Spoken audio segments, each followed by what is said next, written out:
Πόσο κάνει το άθροισμα των γωνιών ενός τριγώνου, 180 ή 360?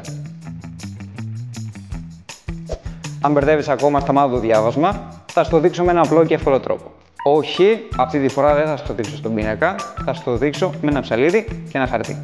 Πρώτα απ' όλα δημιουργούμε ένα τρίγωνο.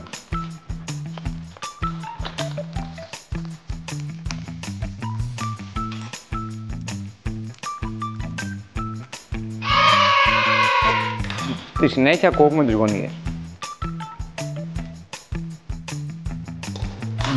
Παρατηρούμε ότι εάν τοποθετήσουμε σωστά τις γωνίες, θα δημιουργηθεί μια ευθεία. Τι παρατηρούμε ότι σχηματίστηκε?